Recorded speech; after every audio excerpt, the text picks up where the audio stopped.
Hey, this is John from Agile. We're going to show you how to install our Sprinter tire carrier for the 2018 and older Mercedes-Benz Sprinter.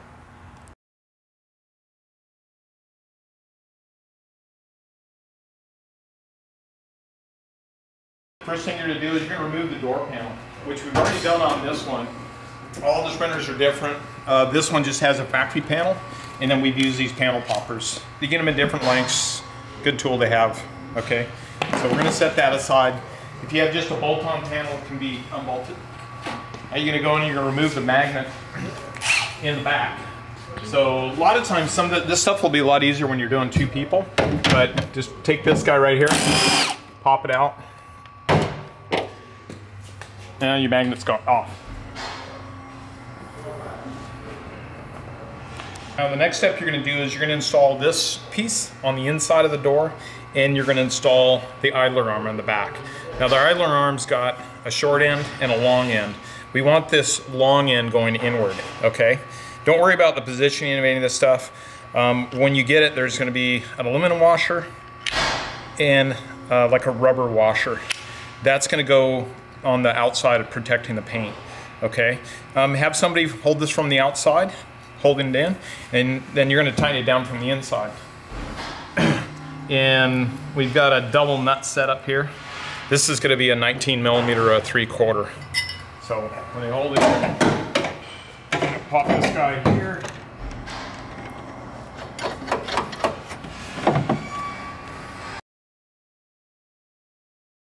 So just tighten that down, okay? Now there's going to be 4 screws that you're going to have to put in, and these are going to be installed using a 3/8 nut driver. Pop that in. Do not over tighten these. You're holding the plate from twisting. So just be real careful when you're putting them in. They're self tappers. Okay. There's 2. And we got 2 more on this side.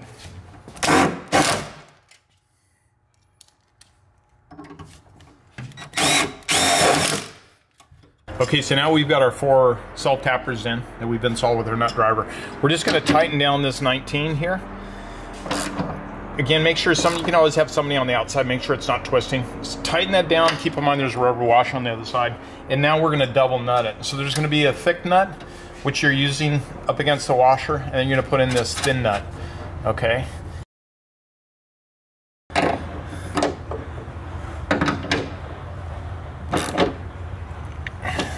And that's that. So you're done with the interior. You don't really need to come back and do any more adjustments here. You can put the door panel on this time. I would recommend you wait until you get everything done. Okay, so now we're going to be installing the outside hinge brackets. So these will bolt down to the outer hinges, both top and bottom. They're identical. They got the same hardware. I would recommend, we want you to start with the lower one first and the lower hole first. There's these special stainless steel nuts. And then these have like a shoulder. This shoulder actually indexes into the hole. We're going to install the lower nut first, the very lower nut of everything. What you're going to want to do is, you're going to want to take your finger and with the flat down, you're going to position it in this area right here. And then you're going to slide it with your finger this direction. Now it may hang up at this point on this little finger here, or it may just slide right into position. So you're going to hold this in with your finger. Now we've already added some thread lock onto this nut, and I'm going to have Reed with a 5/16 Allen. He's going to tighten down this lower nut from the outside, and he's putting on the lower bracket. Again, the brackets are top and bottom are identical. It doesn't matter. All the hardware is the same too, so you can't mix it up. Okay, so prior to tightening down the lower one all the way, you're going to do the same with the upper bracket hole, and you're going to put that nut. You want to make sure that it's inserted into the shouldered area. And now Reed's going to tighten it in. I'm just going to hold my finger in there. He's going to tighten it in. And then as that tightens and wants to rotate in there, it's actually going to catch on the hinge. And right now he can tighten these all the way down, all the way tight. There's no adjustments, nothing to fiddle with right now. You just tighten them all the way down.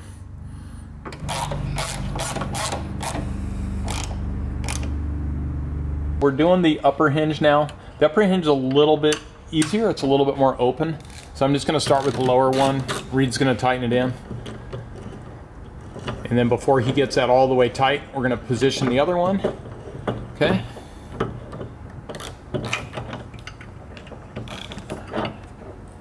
And just, as you put them up in there, you'll see where they'll kind of find a home, but you do want to make sure that the shoulder goes all the way down into the hole. That's what's key. Go ahead, Reed.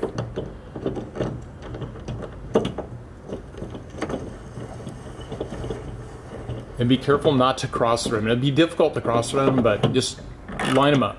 And then Reed's just going to take those and tighten them down nice and tight. We do have those lubricated with some thread lock.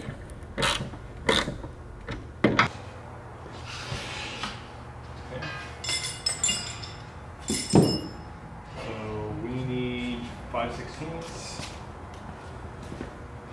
18 millimeter. We need that on there. Okay, so now all the brackets are installed and they're tight. You don't need to do any more adjustments as far as tightness, okay? You're gonna take this unit here and you wanna take the idler arm and you wanna take these zerts and clock them at about 7 or 8 o'clock, about like that, okay? Now this piece can move, all your other points can move. So now we're gonna install this lower bracket here. This has a taper to it, so one end is larger than the other, and it's going to match up to the taper on the ball joint.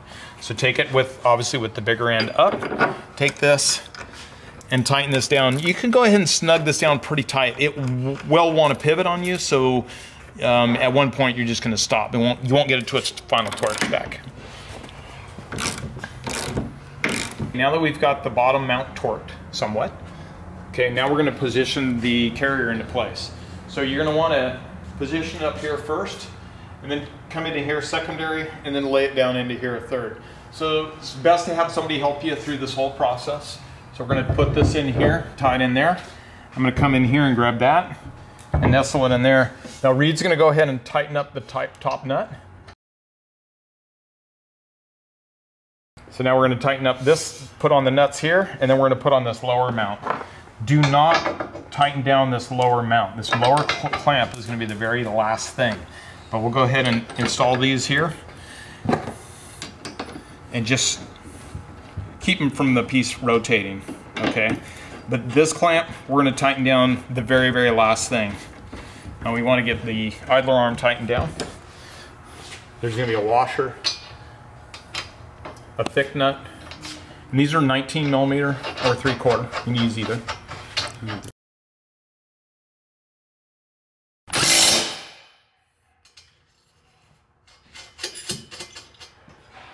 And we're going to double nut this one. So now we're going to finish the tightening of the outer mounts. So we're going to tighten down the upper one. Now we're going to tighten down the lower one, lower ball joint. So now last, we're going to tighten down this bracket here.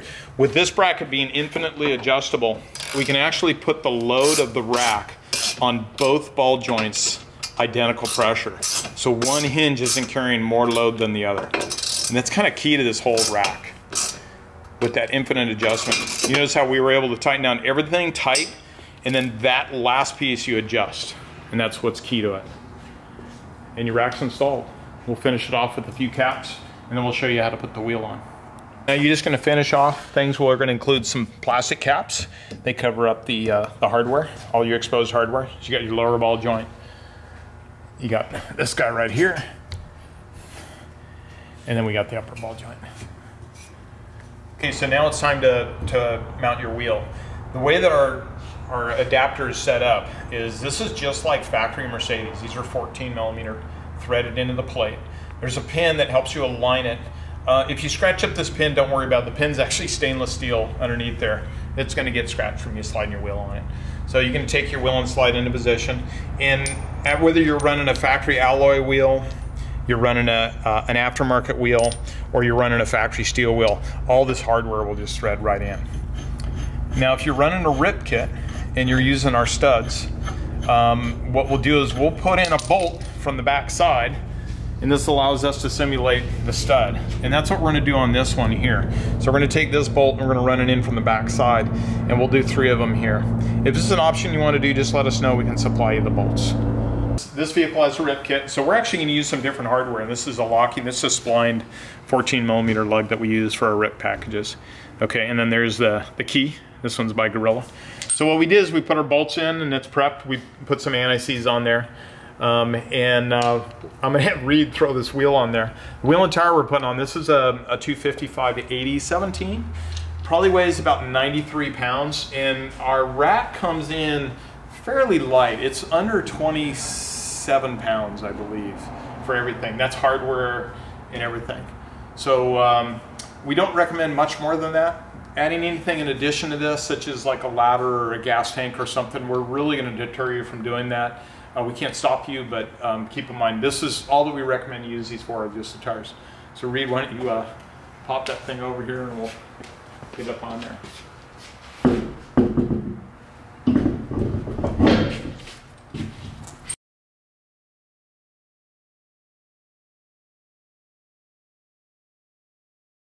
So the last thing we're going to do is install the door panel, and we're all set. And again, this one's just a factory door panel. It just pops in with clips. If you have a different style that's bolted in or whatever, you have to deal with that on your own.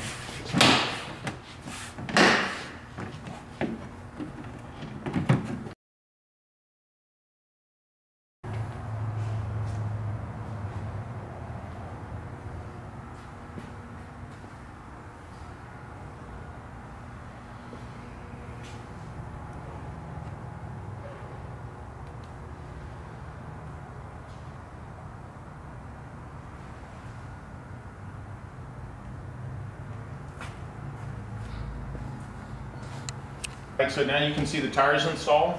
You got clearance for opening this up. You got clearance for your license plate down below.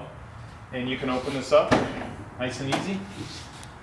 And your little idler arm on the inside will allow the tire to swing with the door.